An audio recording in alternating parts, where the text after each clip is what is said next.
So thank you to everyone who's joined us. So this open lecture is part of the Wandsworth Heritage Festival. Our archivist at the RHN is Catherine, and she'll be speaking to us today on Beyond the Incurables, the Royal Hospital of Neuro-Disabilities Journey in Care. This is a webinar format, so we can't see or hear you, but we have a Q&A tab at the bottom. So if you'd like to ask us any questions, because we'll have hopefully some space for that at the end of this lecture, if you could just pop them in the Q&A tab, and then we hope to be able to get through as many as possible. This lecture is also being recorded and will be made available on our website in the next few days. So if any of your colleagues or friends miss it, let them know they can watch the recording in a few days' time. So without further ado, I'd like to hand over to Catherine. Thank you so much. Thanks a lot, Anna, for that lovely intro. So yes, my name is Catherine and I'm the archivist at the RHN. And it's my absolute pleasure to be doing this lecture this afternoon and to be part of Wandsworth Heritage Festival again this year, especially as the theme of health for this year is a real gift to us as a hospital. And here on this first slide, just to set the mood a little, are some lovely examples of the care that we've provided over the past 170 years of our existence. So yes, 2024 is a bit of an anniversary year for us. But for those who aren't familiar with the hospital, I'll just give you a quick overview of who we are and what we do in the present day. So we are an independent medical charity established in 1854 that provides care for people with disabilities due to brain injury or neurological illness. The hospital is split between two main services. The first is the brain injury unit for people who need complex rehabilitation or for those with prolonged disorders of consciousness. And the second is a specialist nursing home for people with physical disabilities or who have cognitive behavioural needs. We have capacity of around 200 beds, and the vast majority of our new admissions are short stay rehab patients in our brain injury unit. But I'll tell you a lot more about this later on. But it wasn't always so. When we were first set up in the mid-19th century, we were called, rather contentiously, the Royal Hospital for Incurables. Now, the name was never popular, and it was first changed to the Royal Hospital and Home for Incurables in 1917. Whilst the term incurable stuck around for a long time, it soon became outdated and grew to be a point of discussion. In this letter here from 1953, the Secretary suggests that the word must have a depressing effect on our patients, as it implies that they must give up all hope of being cured. And this is a very common and understandable reaction. In 1937, even the Queen Mother herself was said to have asked the board to consider this matter. But the consensus at the time was that the patients themselves did not feel strongly enough about the term. And it was said that they realised long before that they were admitted that they were suffering from a disease that was unlikely to be cured. So the question is, what were these apparent incurable diseases, and how did we eventually become a specialised hospital for neurodisability? Well, this talk will attempt to chart that journey. In order to understand why the Royal Hospital for Incurables was set up, we have to look at the provision of healthcare over the centuries. As I'm sure some of you may already be aware, in early England, hospitals were provided by religious communities, which was mainly driven by the need to care for lepers, the devastating effects of plagues and cholera outbreaks, and the poverty of the working people, which was unfortunately always allied to sickness. These institutions were much more about care than cure. These religious hospitals were closed after the abolishment of the monasteries by King Henry VIII in 1538. A few hospitals, such as St Bart's and St Thomas's, re-established themselves as secular facilities, and the 18th century saw a gradual founding of general hospitals across the country. In London, this included the Westminster, Guy's, St George's, the London, and the Middlesex, most of which exist today. The majority of general hospitals were voluntary and were funded by charity, though a few, such as Guy's, were endowed and funded by large legacies. Now, unlike the religious hospitals, these new hospitals were not built for paupers. They were established to serve the so-called industrious poor, the urban poor, or even worse, the deserving poor. Now, the managers of the Cardiff Royal Infirmary clarified who these interchangeable and very subjective terms referred to. They were the labouring classes and mechanics, who, while in the enjoyment of health and strength, are enabled to maintain themselves and families in decency and comfort, but who, when suffering from disease or accident, become objects of real concern and sympathy. So, you may ask, where did the poor or not so deserving patients go? Well, poor law infirmaries were usually the only option, and prior to the reforms of the 1860s, these were sick wards in workhouses where unpaid paupers were used to supplement the nursing staff. As you may expect, with the woeful descriptions of workhouses by Charles Dickens and some other 19th century authors, the care and general hygiene left a lot to be desired. In one workhouse, the same rough beds which are allotted to the rude, able bodied paupers are equally given to the poor, emaciated, bedridden patient. And in another, the floors were described as filthy. I don't think they had been washed down throughout the hospital from the time of its being opened. The appalling conditions in London were highlighted in a report published by The Lancet between 1865 and 1866, and the resulting inquiries led to the passing of the Metropolitan Poor Law Amendment Act of 1867. Now, this allowed poor law unions to set up infirmaries that were separate from the workhouse, which were purpose-built. They had salaried medical staff, trained nurses, and the latest equipment of a general hospital. These were no longer exclusively for paupers, and many patients outside the scope of the poor law class started to be admitted, and they paid for their treatment as they could afford. Most hospitals of the time turned away patients with infectious diseases, and many didn't treat children, pregnant women, or the mentally ill. This created the need for specialist institutions. By 1860, London had over 60 specialist hospitals, including the Royal Hospital for Diseases of the Chest, the Royal Marsden Hospital, which treated cancer, the Hospital for Sick Children at Great Ormond Street, which I'm sure many of you will instantly recognise, and the National Hospital, which treated nervous diseases. As a lot of these institutions made a charge for their services, they were free of the charity stigma of the voluntary general hospitals. On the other hand, governors of general hospitals were opposed to specialist hospitals because they lost out on charitable funds which would otherwise have been donated to them. Some doctors also criticised them for their overweening specialisms. In fact, when it was proposed to set up a hospital for stone and diseases of the urinary organs, the Lancet rather sarcastically commented that, well, next may come a quinine hospital, a hospital for treatment by cod liver oil, by the hypophosphates, or by the excrement of boa constrictors.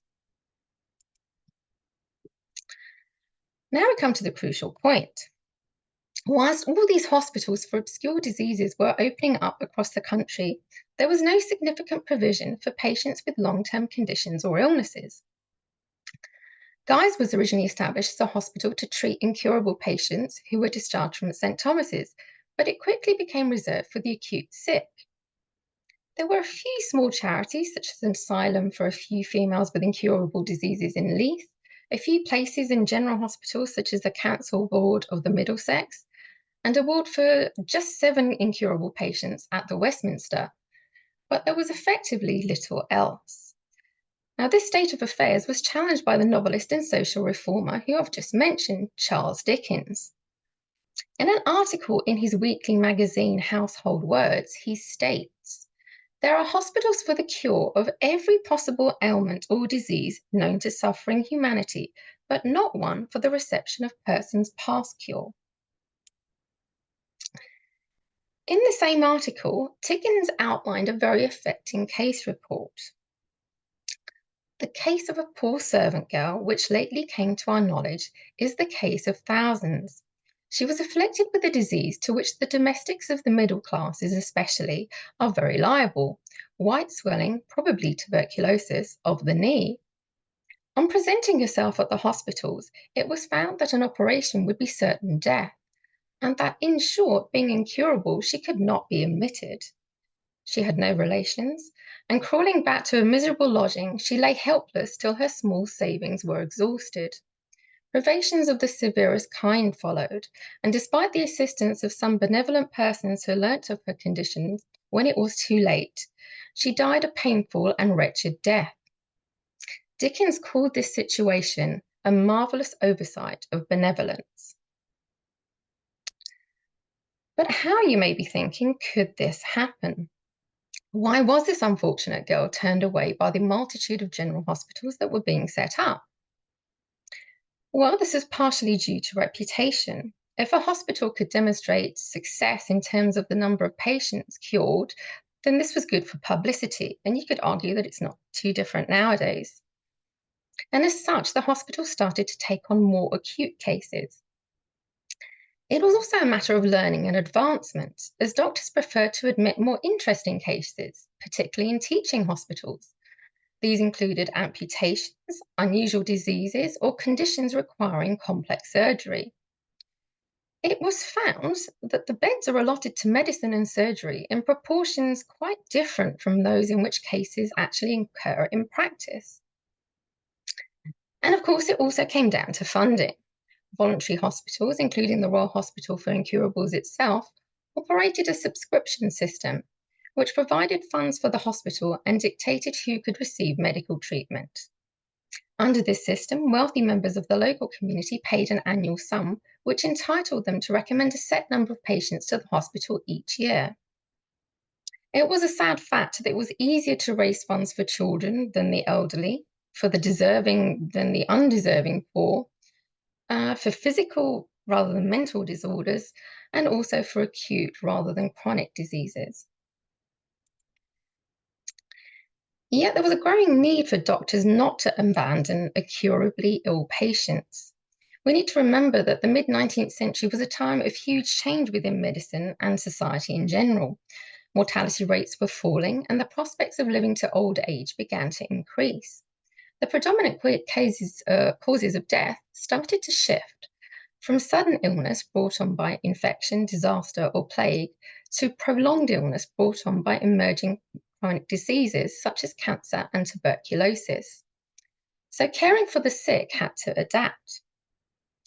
Hospitals were previously equated to almshouses and places of stigma, and there used to be a belief that the care provided in such institutions would not match what could be offered at home. For the burgeoning working classes, though, prolonged illness brought with it the burden of unemployment, reduced income, and the prospect of very high medical bills. The term palliative care can perhaps surprisingly be traced back to as early as the 1840s, and there were already doctors who were starting to distinguish between clinical interventions that might have a curative effect and those where the purpose was to give comfort, to alleviate suffering, and to boost morale. One of these doctors was William Monk, who is important not only in the context of palliative medicine, but also because he was actually the first consulting physician at the Royal Hospital for Incurables. He was appointed in May 1855, and we were very fortunate to have him as he was an extremely eminent doctor. Dr. Monk held a post in morbid anatomy at St. Thomas's and was then appointed physician to the smallpox hospital, where he became an authority on that illness. He published a number of works, but was probably best known for compiling the original roll of the Royal College of Physicians in 1861, that you can see pictured here. He also published his influential book Euthanasia in 1887, but we need to be aware that the word euthanasia used to refer to the relief of suffering and the easing of pain, rather than the modern interpretation of ending life. In his book, Dr. Monk calls for the more liberal use of narcotics and analgesics for the relief of pain in incurable disease, and his experience at the hospital must have really helped to shape his widely respected theories. So, without further ado, amongst all these conflicting developments, the Royal Hospital for Incurables was established in July 1854. And just a brief but very important nod to our founder, Reverend Andrew Reed. Now, Reed was originally an apprentice watchmaker, but followed his calling to study theology, and he was ordained a congregational minister in 1811. He was also a talented hymn writer, and he compiled a hymn book and published a number of sermons and books of devotion with the help of his wife, Elizabeth. Crucially, he was very skillful at forming a vast and influential social network that included the Duke of York, Angela Coote, and Lord Grosvenor, to name just a few eminent personalities of the day.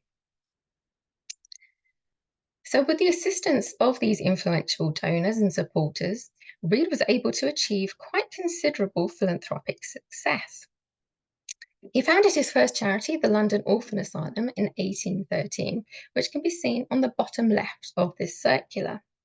This was followed by two further orphanages, a hospital for people with learning difficulties, which I'll come back to later in the talk, a grammar school, and a savings bank.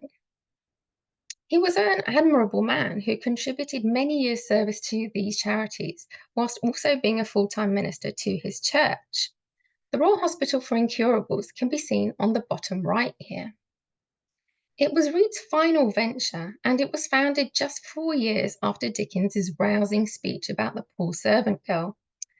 And just so you know, Dickens continued to support the hospital after it opened, and he was invited to chair a number of its earliest anniversary dinners.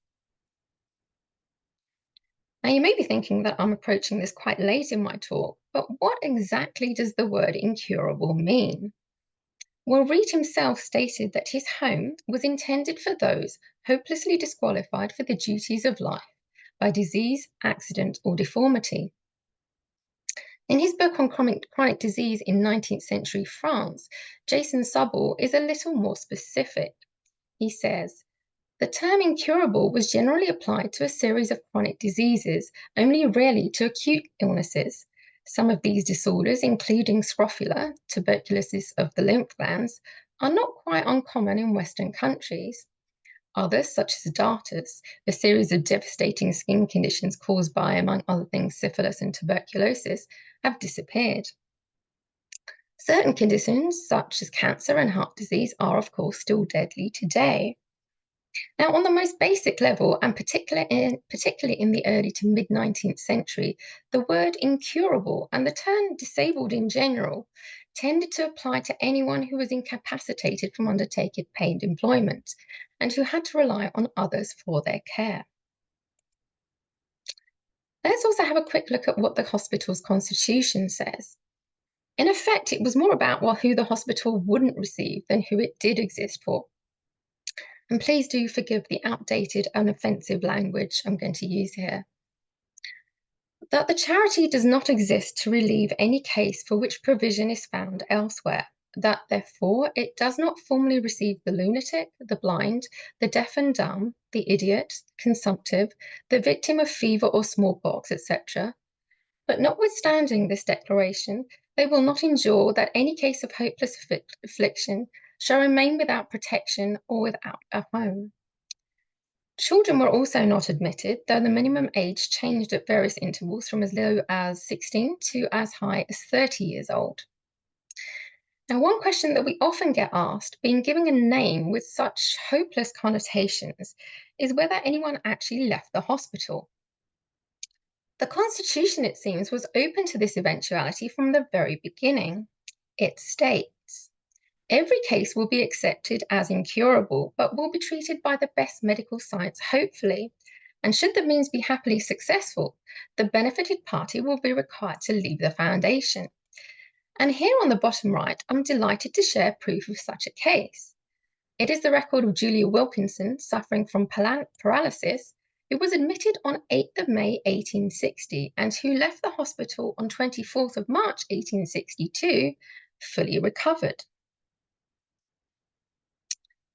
It is also interesting to note the subjectivity in giving a prognosis of incurable to a patient even today, never mind back in the 19th century. In fact, our very first patient, who was admitted in 1854, another Julia, as it happens, resided at the hospital for an extraordinary length of time. As you can see from her casebook entry on the left here, she died here at the impressive age of 80, a whole 50 years after her admission. A similar case was also identified in none other than the British Medical Journal in 1920. It quotes a Westminster coroner using another one of our patients as an example against giving someone a precise prognosis. The coroner said pointedly, I read of a case of a man who had been in the Royal Hospital for incurables for 50 years and died aged 90. That shows that mistakes are made by doctors who are dogmatic. But let's delve a little deeper now into our admission casebooks. And here is a breakdown of the conditions of the first 100 patients to the hospital between 1854 and 1855. Though there are many generalized or unknown illnesses, it is striking how neurological disease is already the primary diagnosis, with paralysis, epilepsy, and spinal conditions really dominating. You may be surprised to see learning disability, nervous disorders, infectious diseases, and blindness also appearing, as you may remember that Andrew Reid specifically stated in his constitution that the hospital would not formally receive such patients. Crushed limbs or accident are also prevalent, and we'll discuss the reasons for this a little later. It's perhaps not surprising to see rheumatic conditions and malignant disease appearing amongst chronic cases, as these were identifiable to some extent in the mid-19th century, though they were not as yet clearly understood or treatable.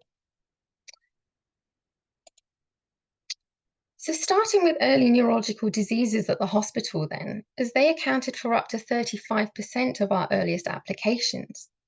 We can see that some patients, like Harriet Virgo on the left here, who had curvature of the spine with her extremities paralyzed, suffered from the condition almost from infancy. So it's probable that it was a type of congenital disorder, which were sadly very common in the 19th century. Epilepsy was also frequently seen amongst our earliest patients, such as George Barry on the right here, who also had co-occurring paraplegia. The reason for epilepsy appearing so often is quite obvious, as it was a serious and uncontrollable illness prior to the discovery of medication. And we also saw conditions like general debility and loss of speech, spasmodic affection of muscles and nerves, and disease of the brain. Now, all these diagnoses are clearly a bit suspect by current clinical standards, and we'll see how they begin to be identified, classified, and treated very differently as my talk goes on. Moving on to learning disabilities and nervous disorders now, as these totaled around 13% of applications to the hospital in its first year. The reason for these illnesses being accepted, despite not strictly being in the hospital's admissions criteria, is likely down to pressures on asylums at the time. Workhouses had a bad enough reputation, but so-called lunatic asylums probably conjure up images of even more barbaric treatment of inmates during the Victorian period for many of us, particularly the idea that members of the public were allowed to come in and view patients as some kind of spectacle. Now, initially there were few asylums in London, apart from the well-known Bethlem, or Bedlam as it was otherwise known, which began to admit patients with mental health conditions as early as 1407. But after the passing of the Lunatic Asylum Act in 1845, all counties and boroughs were compelled to provide asylums for the mentally ill. The upper and middle classes could admit family members who were suffering from some sort of mental trauma as private patients, and those with limited funds were admitted as paupers.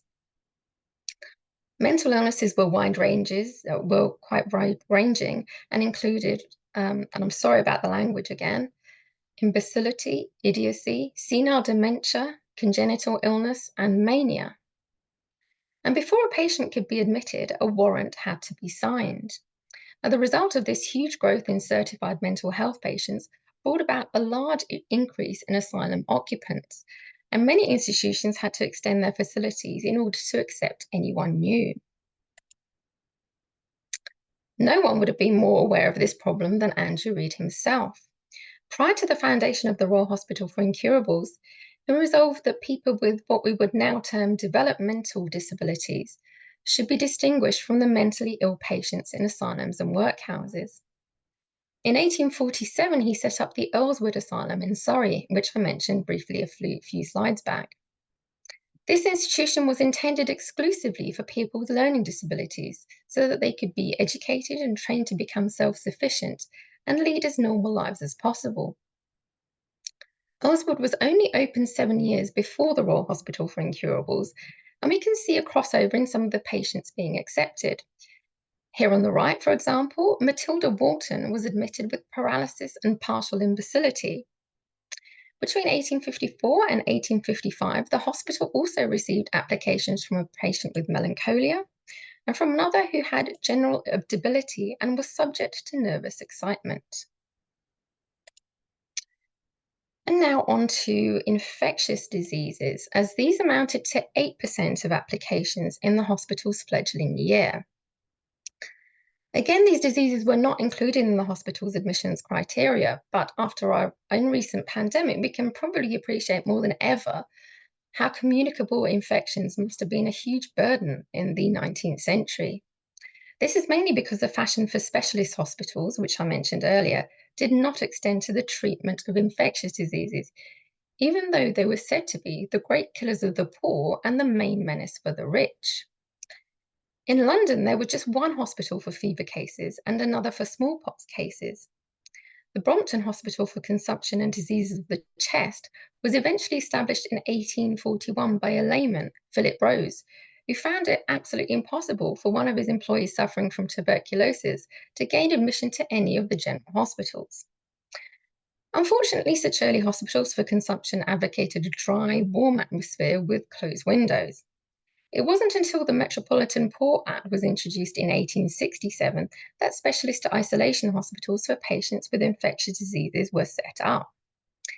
These were initially intended for the poor, but they came to be valued for their complex rituals of disinfection, so the middle classes also started to clamour to gain entry.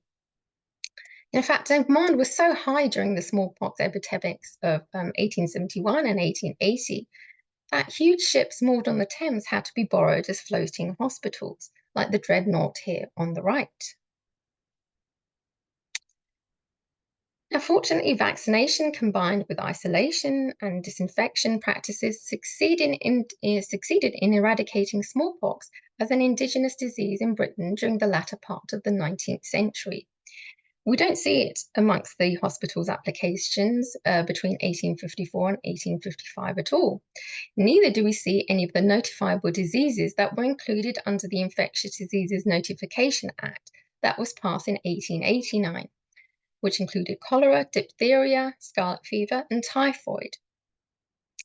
Though the specialist infectious hospitals were yet to be established, it seems that the hospital enforced its rule against infectious diseases quite strictly. And the reasons for this are quite clear, as it could have been disastrous for the cross-hospital's chronically ill patients. What we do see are several cases of consumption, either in its original presentation, as with Louisa Dowse on the right here, and we also have cases of phthisis and scrofula, which are now known to be caused by tuberculosis. But it's important to note that it was not universally considered a communicable disease until the tuberculosis bacteria was discovered in 1882. In its earliest intake, the hospital also accepted applications from patients with dysentery and chronic bronchitis. Now, these are perhaps a bit more surprising, though the chronic forms of these illnesses are naturally less contagious. The last group of conditions affecting our original patients that we should look at in a bit more depth is crushed limbs or accident, rheumatic conditions, and malignancies. Now, together, these relate to 20% of applications. It might not be obvious to group them together, but in the context of causation, occupation was a contributory factor in a wide range of illnesses and injuries in the 19th century. As industrialization gathered pace, industrial diseases were described as a 19th century way of life. And as concerns about the health effects of industrial labor grew, those who were injured or impaired were held up as some kind of evidence of the evils of the factory system, like this biography of a young mill laborer on the left here. There was phossy jaw or phosphorus necrosis of the matching industry, silicosis caused by inhaling silica dust amongst miners and potters, mercury poisoning, the famed Mad Hatter's disease in hatters and furriers, anthrax amongst skin and fur workers, and plumbism caused by inhaling lead dust in the pottery and enameling industries. Even outdoor labourers, such as agricultural workers whose clothes were often soaked through for days, were afflicted with bronchitis, with rheumatism, and general aches and pains. Now, despite activism from the 1830s onwards, it was usually accident victims who were supported rather than those who became incapacitated through long hours and hazardous working conditions.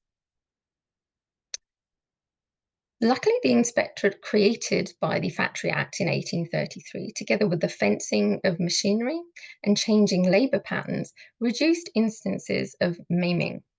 But we can still see the effects of industrial accidents in our hospital applicants during 1854 to 1855. We sometimes have to infer what happened to our early patients, though in the case of poor James Harper on the right here, whose arms were taken off by a machine and whose parents are given as agricultural labourers, we can't help but envisage a rather horrible agricultural accident. In the case of Thomas Stuck, or Tuck on the left, who was deprived of the use of his limbs through accident, it's difficult to gather exactly what happened without any other context. Amongst our rheumatic patients, it's not always possible to determine the origin of their symptoms. But in the case of John Fryer here, who apparently sold steel pens for a living, it could be that he obtained his chronic rheumatism through exposure to silica. Substances like silica, lead, and mercury are now, of course, proven carcinogens. Whilst we have limited information, Sophia Dean here, who supported herself through needlework, presented to the hospital with stone cancer. We can't ever know for sure, but it's possible that she previously worked in the textile industry, and we now know that exposure to cotton, particularly for weavers, has a possible link with some cancers. All of this talk of occupations might well be piquing your interest about the backgrounds of our patients. And as we've done some cataloguing of our earliest case books, I can tell you a little more.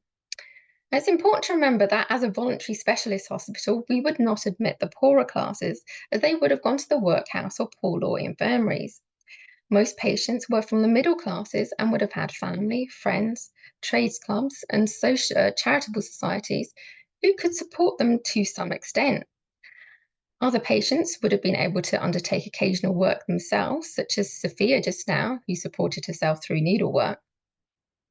Before coming to the hospital, applicants worked in a variety of roles, such as skilled labourers, stonemasons, farmers, tailors, dressmakers. We had doctors, painters, policemen, cooks, religious ministers, booksellers, grocers, shopkeepers, soldiers, and engineers. Many jobs were particular to Victorian society, such as butlers, parlourmaids, furriers, wheelwrights, coachmen, tea traders, railway clerks, journeymen, and telegraph messengers. And whilst most applicants came from in and around London, others travelled from further afield, including Brighton, Bristol, Hereford, Ipswich, Kirkcaldy, and even as far as Guernsey. Though there isn't much evidence in our archives about treatments that we had at the hospital, and we're also a bit limited for time, I'll just give you a brief outline of what life was like for the early patients. And just to mention, up until 1952, the hospital also treated outpatients, who were strangely referred to at the time as pensioners. Now, these outpatients were cared for at home by their families, whilst receiving a monthly allowance and medical visits by local doctors. Despite being a hospital, it originally operated more like a nursing home. Inpatients, or inmates as they were sometimes called, were mostly taken care of by nurses and orderlies, and they had to share in wards with 4 to 8 beds. A medical officer was expected to pay at least 1 call per day, and consultant physicians and surgeons, such as Dr. Monk referred to earlier, would advise on specialist aspects of care. Any operations, except very minor procedures, would be undertaken in a nearby general hospitals. Patients were encouraged to keep occupied, and activities for ladies included needlework, embroidery, painting, reading, and enjoying the gardens. Wherever possible, male patients took part in carpentry, beadwork, chess, drafts. As you can see from this rather lovely lantern slide on the right, they also enjoyed a game or two of billiards. Okay, so we're going to continue our journey and jump ahead a bit now to 1954, which is exactly 100 years after the hospital's foundation. And here are the conditions that prospective patients were presenting with, and it's a very different picture from what we saw in 1854. What is most striking is that there are less unknown and generalized illnesses. An overwhelming majority of applicants have multiple sclerosis, with other neurological symptoms such as paralysis and ataxia really dominating. We see the emergence of Parkinson's and some incidents of genetic and congenital neurological disorders such as Huntington's, muscular dystrophy, and spina bifida. Rheumatism still features very highly, and arthritis makes an appearance. And we'll discuss the social and environmental reasons for this later. We also start to see instances of brain injury through stroke. But interesting, the only infectious disease that appears now is polio. Obviously, we are in a very different era now from when we started out at the height of the Victorian period. Medical advances and technological innovations during the course of the late 19th and early 20th centuries made a huge impact on what was to come. Here are just a few examples. The widespread use of the microscope made it possible to examine urine for infections and to identify responsible bacteria in sputum samples. The stethoscope was able to distinguish between different types of respiratory diseases. The thermometer was able to distinguish between various illnesses marked by fever. Safer analgesics were discovered to administer pain relief. And the invention of X-rays became invaluable in differentiating between diagnoses where physical examination pointed to various possible causes. The latter part of the 19th century was crucial for developments in the field of neurology too. In London, the National Hospital for the Relief and Cure of the Paralysed and Epileptic was opened in 1860. In Europe, the French scientist and physician Jean-Martin Charcot established clinical neurology as an autonomous discipline, and he was appointed the first professor of diseases of the nervous system. He was also the first to isolate disseminated or multiple sclerosis as a separate entity in 1868. In fact, patients with a progressive illness suggestive of MS had been observed for a long time, and it's highly likely that some of our original cohort of patients with paralysis or spinal conditions were suffering from the disease back in 1854. Due to its wide variety and unpredictability of symptoms, MS has sometimes even been confused with hysteria or syphilis. But in 1916, more powerful microscopes allowed the study of brain samples from people with MS to describe the role of inflammation and damage to myelin. And then the 1930s then established a link with the immune system. As such, by the 1950s, advances in technology, as well as an increase in the number of trained neurologists who had the skills to make that difficult diagnosis, made MS one of the most common neurological diseases. This accounts for the massive 31% of applicants between 1954 and 1955, including this instance with co-occurring apoplexy. By the way, apologies that these new records need to be anonymized as they're still under 100 years old. Other neurological diseases like Parkinson's, Huntington's, muscular dystrophy, and spina bifida add up to a small but significant proportion of the conditions that we saw in 1954. Here are some anonymized examples of each. Now, possible references to Parkinson's disease can be found in a wide variety of early documents, including an Egyptian papyrus, the Old Testament, and an Ayurvedic medical treatise. But the first published essay was written by James Parkinson in 1817. Though Charcot was influential in refining this initial description in the mid-1800s and in separating Parkinson's from MS and other disorders characterized by tremor. Most achievements in the anatomical, pathological, and neurochemical features of Parkinson's were made in the early to mid-20th centuries, and it's likely that a full 8% of our patients were diagnosed with it in 1954 because of an increased awareness of the disease. In older patients, it may even have previously been dismissed as a normal part of aging. You may have noted in the previous slide that Huntington's was referred to by its original name, Huntington's chorea, which are the involuntary muscle movements that the American physician George Huntington first associated with the condition in 1872. Huntington is still a rare disease, and it's quite relevant that its genetic basis wasn't discovered until 1983. So the fact that it appeared at all amongst our patients in 1954 albeit at a small 1%, already shows our growing specialism in neurodisability.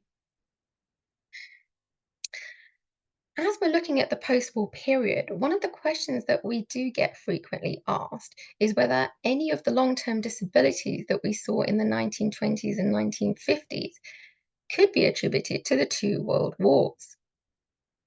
Well, in 1954, 12% of our applicants suffered from generalized paralysis, and 3% had generalized ataxia, which in theory could have been caused by wartime injury. But if we look at some of these cases in a bit more detail, none of the social circumstances of these patients point to them having undertaken active service. The truth is that the care provided by the military hospitals would have been much more suited to the needs of the soldiers. Military hospitals, such as the one on the right here, dealt with the unprecedented numbers of injured men returning from war, focusing on fitting prosthetic limbs and giving physical rehabilitation. But they also provided social support to help reintegration into working life. During their long periods of convalescence, literacy classes were offered, and men were encouraged to attend workshops such as watch and clock repairing, toy making, cinema operating, dentistry, and even poultry farming. So, like we saw in the 19th century, disability was strongly linked with work functionality. And the Ministry of Pensions even drew up tables dictating the value of different wounds, with the perceived usefulness of a body part to carrying out employment. So the amputation of a passive arm was valued less than the loss of an active arm, for example. And unfortunately, psychological conditions resulting from war often attracted skepticism at the time. You may have noticed that some of the extracts from our admission casebooks mentioned that applicants benefited from national assistance. Luckily, the National Assistance Act of 1948 was a major move forwards in making provision for the welfare of people who were blind, deaf, or disabled by illness or injury. And essentially, it meant that people who were not able to pay their national insurance contributions were still looked after. Of course, this also coincided with the establishment of the National Health Service in 1946. And this threatened to bring an end to our voluntary status as the Minister for Health looked to take over every single hospital in the country. But the hospital's board was against this from the start because it felt that it was run quite differently and was more of a home than a hospital. There were various other institutions for incurables by this time, such as the Jewish Home and Hospital for Incurables, and we banded together and we fought for 4 long years. Eventually, it was successfully argued that we should all be exempted. The annual report for 1950 happily announced that the Minister of Health withdrew all his claim on this home. This news was received with considerable relief by the patients and friends of the home, who with the board believed that the comfort and happiness of the patients will be best secured by the personal administration of a voluntary committee. And as an aside, even though we are independent from the NHS, we do still take NHS referrals. Now, factors that we need to consider with our 1954 cohort of applicants is that their childhoods may have included periods of deprivation because of war or depression. And exposure to pathogens such as the influenza epidemic of 1918 to 1919 may also have had an effect on their health in later life. Now, while industrial diseases and accidents may have significantly decreased over the past century, environmental risks have become an increasing burden. It's been suggested that pesticides and herbicides used in farming, as well as traffic pollution, for example, may contribute to Parkinson's. Musculoskeletal and orthopedic disorders has certainly become more widespread, and we can already see this in the 1950s. The percentage of applicants with rheumatic conditions increased from 10% in 1854 to 18% in 1954. And whilst there were no applications connected to arthritis in 1854, a substantial 8% of diagnoses related to it 100 years later. And here are a few instances from our casebooks of both rheumatoid and osteoarthritis. As with neurological conditions, the rise may be associated with increased awareness and better diagnostics, such as blood tests. But post-war patients didn't fully understand the risks associated with smoking and the consumption of sugar and fat. And it's quite widely held that these lifestyle choices contributed to the development of these chronic illnesses. One final clinical feature that we'll discuss in our patients from the 1950s is infectious diseases. Though the hospital was hardly overrun with communicable illnesses back in 1854, and this demonstrates the great work that the new fever hospitals were doing, it's quite heartening to see 0 cases of tuberculosis, dysentery, or bronchitis by 1954. We've already looked at vaccinations, and the use of antibiotics since the 1940s obviously heightened the ability to treat infections that previously resulted in morbidity or long-term disability. Between 1940 and 1962, in fact, more than 20 classes of antibiotics were marketed. Unfortunately, polio was still a serious problem that affected 2% of our applicants, as it was just prior to the rollout of the vaccination program in 1956. And it is especially sad when we see that these patients suffered the disabling effects of the disease since infancy. There were, of course, advances in the treatments carried out at the hospital over the course of the 100 years between 1854 and 1954.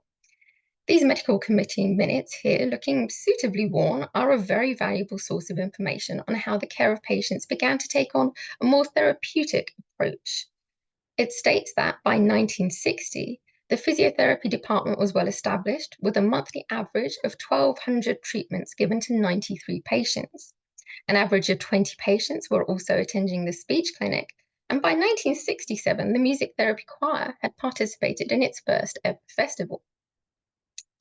What is perhaps most interesting is the initiative of the occupational therapy department to obtain a subcontract from Lines Brothers, the British toy manufacturer. Now, this endeavour gave patients the opportunity to carry out light assembly work, and crucially, they were paid the same hourly rates as workers without disabilities. In 1962, the minutes remarked that physically there had been a marked improvement in the work tolerance of all but 2 patients, and some show improvement in manual dexterity.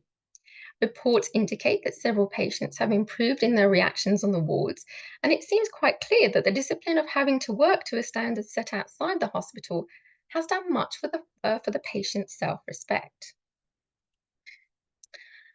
Right, we're going to fast forward for the last time now. And now you're looking at a data set from our recent electronic admission records from the early noughties to the present. There is a slight discrepancy in that we were previously looking at all applicants, whilst this data relates to actual admissions. But over 50 years since the post-war analysis, this cohort is quite representative of the changing conditions that we're seeing. Thanks to improvements in collecting and categorizing data, you may be struck that there are few generalized illnesses and a vast array of very specific diagnoses, most of which relate to acquired brain injury.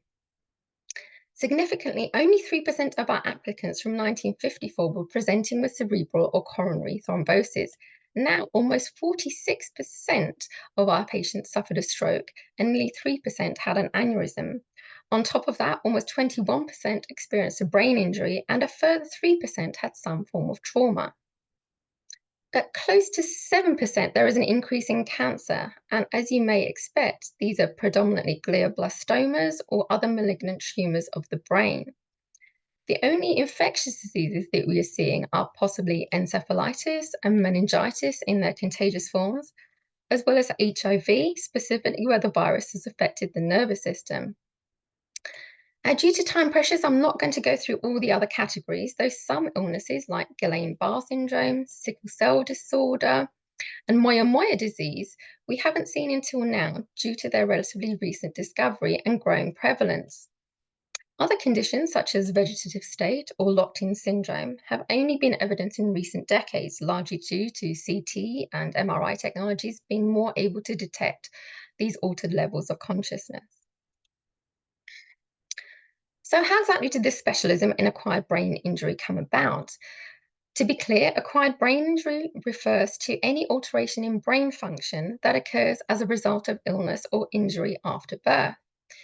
These may arise from trauma, such as RTAs, falls, assaults, and sporting injuries. Alternatively, they may be down to non-traumatic causes, such as strokes, tumours, and infections. And acquired brain injuries are sadly on the rise. The Brain Injury Association headway gives the concerning statistics shown here, with one head injury every 3 minutes and one stroke every 4 minutes in the UK. We've seen a wide range of illnesses and injuries over the course of this tour. Some, like a lot of the infectious diseases, have thankfully been eliminated. Others, like arthritis, are still common, though their chronic effects can be managed. What is different about acquired brain injury is that despite advances in medical and surgical techniques, there is a chance of residual disability, such as physical, cognitive, and sensory impairment, communication difficulties, and psychological adjustment. And this calls for specialist multidisciplinary rehabilitation. So, to deal with the growing number of patients requiring neuro-rehabilitation, the hospital introduced a major redevelopment program in the 1970s and 80s. This saw the creation of a number of new wings, including accommodation for young disabled residents, a rehabilitation centre, a dedicated brain injury unit, and a vegetative state unit, which was the first one of its kind in the UK. And when, you may be wondering, did we drop that niggling Incurables name from the hospital? Well, this finally happened in 1995 when we became the Royal Hospital for Neuro-disability to better reflect the nature of our work. Alongside our adapted facilities, we also invested in specialist staff. In addition to around 400 nurses and healthcare assistants, we have approximately 120 allied health professionals. These include physiotherapists who assess movement and set goals relating to patients' current and predicted physical abilities. As mentioned earlier, we also have a team of occupational therapists who provide practical support and equipment to help patients overcome any barriers preventing them from doing their daily activities. We have speech and language therapists to help patients communicate and assist with safe eating and drinking if a person has problems swallowing. And dietitians are on hand to ensure that each patient's nutritional needs are met. There are also music therapists and OT art therapists available for rehabilitation in areas such as communication, mobility, cognition, and emotional well-being. And clinical psychologists assess mood, behavior, and mental capacity decisions. Particular care needs to be taken in patients with prolonged disorders of consciousness in order to avoid complications such as contractures, pressure sores, and malnutrition. And frequent reassessment is necessary to check whether any recovery is taking place. We need to acknowledge our clinical technologists as well, who in recent decades have been innovating the creative use of technology to help patients with neurodisabilities become more independent and able to engage in society. For instance, assistive technology such as voice output communication aids can be provided to individuals who have lost the ability to speak. Rehabilitation technology can also be used to help patients regain strength and movement in certain limbs after having experienced a stroke, for example. And as you can see from these lovely photos, there is also a lot of emphasis on having fun. So my talk is rapidly coming to an end, but before I finish, I'd just like to draw attention to the fact that I realise that the talk has been very medically focused and based on institutional sources, mainly those admission casebooks. These foreground the views and priorities of the physicians and administrators at the time. We absolutely value the experiential sources that we hold and which we can continue to collect, such as diaries, memoirs, and oral history interviews, which emphasize the first-hand accounts of patients and their lived experiences. And this is very important for disability history. And we will be doing a lot more work on this in this area over the coming months. In fact, we've just heard today that we've received funding for an oral history project with our patients. So we're really quite buzzing about that. So do watch this space, as they say. And now I'm very happy to take questions, but just a little caveat, I'm obviously not a clinical person, so I'll get out of my depth really quickly with anything, any in-depth medical related queries, but anything else, just far away. Stop sharing my Thank you. screen now. Thank you, Catherine, so much. If you've got any questions, do pop them in the Q&A tab. I've just got a couple that I'm going to give to you first. Firstly, what other hospitals for incurables were there at the time? Well, I tried very hard to find a definitive list, but I didn't get on too well. there was the Donnybrook in Dublin, which actually predates this hospital. It dates back to the 18th century. And within the UK, we were the first dedicated hospital for incurables. And then there were others set up shortly afterwards for either for religious groups, like we had the Home and Hospital for Jewish Incurables that I mentioned, that was based in Tottenham, or they were regional based, such as the Royal Midland Counties Home for Incurables, and that was in Leamington. And some of the homes did get taken over by the NHS. They got in there very quickly. But it was us, the British Hospital and Home for Incurables, which is just down the road from us in Streatham, and the Jewish Home for Incurables that fought to remain voluntary. Oh, okay, thank you. And the next question, do patients have to pay to enter the hospital? No, not necessarily. Most patients went through a process of election. Those who were accepted were placed on a list, which subscribers, who were those wealthy members of the community, would be, and then they'd be asked to vote on the list twice a year.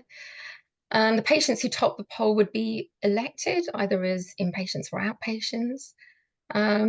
Votes could be carried over to the next election, though if a candidate didn't receive, I think, 400 votes from 10 consecutive elections, then they would remove from the electoral list.